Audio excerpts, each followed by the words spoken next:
تاریخی کربلا سے کون واقف نہیں؟ واقعی کربلا میں کیا ہوا، کیا نہیں ہوا، حقیقت کیا تھی، سچ کیا تھی، فسانہ کیا تھا، اس کے کردار کون تھے، اس سے کون واقف نہیں؟ یہ سب باتیں بہت سے لوگ جانتے ہیں۔ وائس آف عمر میں آپ کو خوش آمدید کہتے ہیں۔ آج کی اس ویڈیو میں ہم آپ کو حضرت زینب رضی اللہ تعالیٰ عنہ کے تاریخی خطبے کا بتائیں گے۔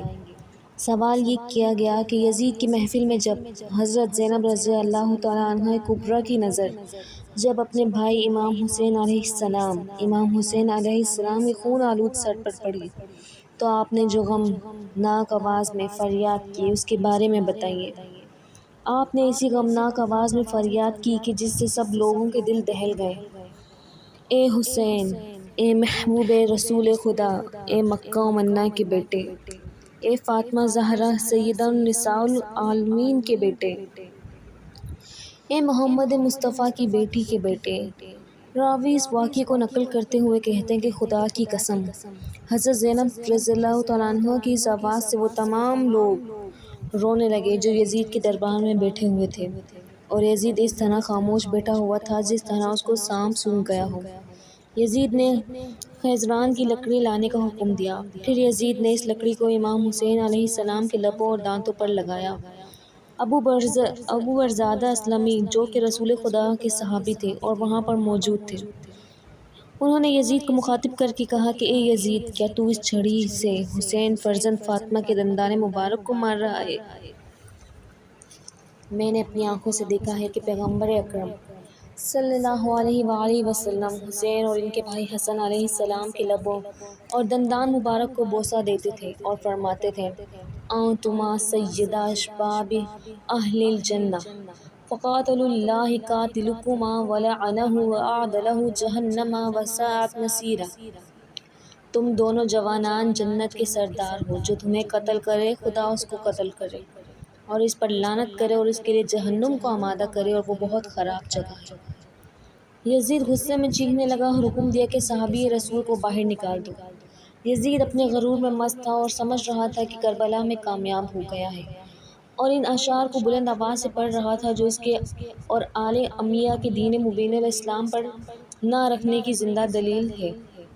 کاش کہ میرے وہ بزرگ جو جنگ بدر میں قتل کر دیے تھے وہ آج ہوتے اور دیکھتے کہ کس طرح قبیلہ خزرج نیزہ مارنے کے بجائے گریہ وزاری میں مشغول ہے۔ اس وقت وہ خوشی میں فریاد کرتے اور کہتے، اے یزید، تیرے ہاتھ شل نہ ہوں، میں خندف کی اولاد میں سے نہیں ہوں جو احمد رسول خدا صلی اللہ علیہ وسلم کی اولاد سے انتقام نہ لوں۔ یہاں پر علی کی شیر دل بیٹی زینب کبریٰ کھڑی ہو گئی اور بہترین خطبہ ارشاد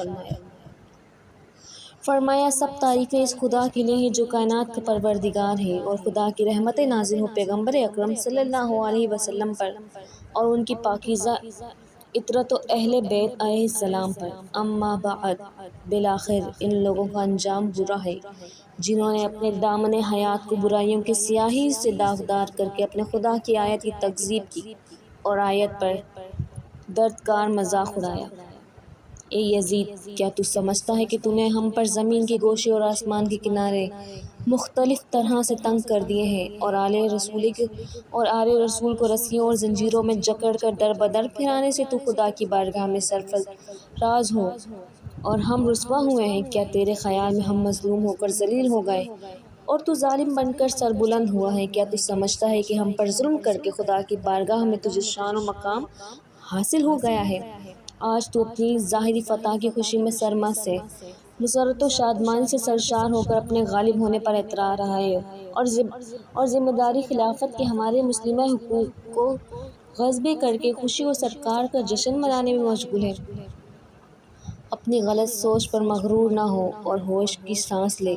کیا تو نے خدا کا یہ فرمان بھلا دیا ہے کہ حق کا انکار کرنے والے یہ خیال نہ کریں کہ ہم نے انہیں جو مہلت دی وہ ان کے لیے بہتر ہے، بلکہ ہم نے انہیں اسی لیے ڈھیل دے رکھی ہے کہ جی بھر کر اپنے گناہوں میں اضافہ کریں، اور ان کے لیے خوفناک عذاب معین کیا جا چکا ہے، اور لوگ رسول زادیوں کے کھلے سر دیکھ کر ان کا مذاق اڑا رہے ہیں، اور دور و نزدیک کے رہنے والے سب لوگ ان کی طرف نظریں اٹھا اٹھا کر دیکھ رہے ہیں۔ ہر شریف و کمینے کی نگاہیں ان پاک بیویوں کے ننگے سروں پر جمی ہے، آج رسول زادیوں کے ساتھ ہمدردی کرنے والا کوئی نہیں۔ آج ان قیدیوں مستورات کے ساتھ ان کے مرد مجاہد موجود نہیں جو ان کی سرپرستی کریں۔ آج آل محمد کا معین و مددگار کوئی نہیں۔ اس شخص سے بھلائی کی کیا توقع ہو سکتی ہے جس کی ماں یزید کی دادی نے پاکیزہ لوگوں کے جگر کو چبایا ہو؟ اور اس شخص سے انصاف کی کیا امید ہو سکتی ہے جس نے شہیدوں کا خون پی رکھا ہو؟ وہ شخص کس طرح ہم اہل بیت علیہ السلام پر مظالم ڈھانے میں کمی کر سکتا ہے جو بغض و عداوت اور کینے سے بھرے ہوئے دل کے ساتھ ہمیں دیکھتا ہے؟ اے یزید، کیا تجھے شرم نہیں آتی کہ تو نے اتنے بڑے جرم کا ارتکاب کرنے اور اتنے بڑے گناہوں کو انجام دینے کے باوجود فخر و مباحت کرتے ہوئے یہ کہا ہے کہ آج اگر میرے اجداد موجود ہوتے تو ان کے دل باغ باغ ہو جاتے اور مجھے دعائیں دیتے ہوئے کہتے کہ اے یزید تیرے ہاتھ شل نہ ہو۔ اے یزید، کیا تجھے حیا نہیں آتی کہ تو جوانان جنت کے سردار حسین ابن علی علیہ السلام کے دندان مبارک پر چھڑی مار کے ان کی بیعت بھی کر رہا ہے؟ اے یزید، تو کیوں خوش نہ ہو اور فخر و مباحت کے قصیدے نہ پڑھے کیونکہ تو نے اپنے ظلم و استبداد کے ذریعے فرزند رسول خدا اور عبد المطلب کے خاندان ستاروں کا خون بہا کر ہمارے دلوں کے زخموں کو گہرا کر دیا ہے اور شجرہ طیبہ کی جڑیں کاٹنے کے گھناؤنے جرم کا مرتکب ہوا ہے۔ تو نے اولاد رسول کے خون میں اپنے ہاتھ رنگین کیے ہیں۔ تو نے عبد المطلب کے خاندان کے ان نوجوان کو تہ طبع کیا ہے جن کی عظمت و کردار کے درخشندہ ستارے زمین کے گوشے گوشے کو منور کیے ہوئے ہیں۔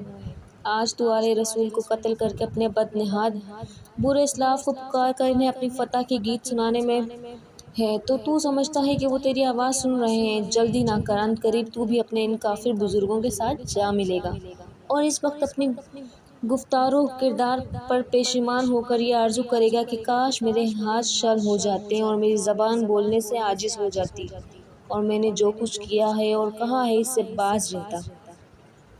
اس کے بعد حضرت زینب نے آسمان کی طرف منہ کر کے بارگاہ الہی میں عرض کیا، اے ہمارے پروردگار، تو ہمارا حق ان ظالموں سے ہمیں دلا دے اور تو ہمارے حق کا بدلہ ان سے لے لے۔ اے پروردگار، تو ہی ان ستمگروں سے ہمارا انتقام لے اور اے خدا، تو ہی ان پر اپنا غضب نازل فرما جس نے ہمارے عزیزوں کو خون میں نہلایا، ہمارے مددگاروں کو تہ طبع کر دیا۔ اے یزید، خدا کی قسم تو نے جو ظلم کیا ہے یہ اپنے ساتھ ظلم کیا ہے۔ تو نے کسی کی نہیں بلکہ اپنی ہی کھال چاک کی ہے اور تو نے کسی کا نہیں بلکہ اپنا ہی گوشت کاٹا ہے۔ تو رسول خدا کے سامنے ایک مجرم کی صورت میں لایا جائے گا اور تجھے تیرے اس گھناؤنے جرم کی باز پرس ہوگی کہ تو نے اولاد رسول کا خون ناحق کیوں بہایا اور رسول زادیوں کو کیوں در بدر پھرایا، نیز رسول کے جگر پاروں کے ساتھ ظلم کیوں روا رکھا۔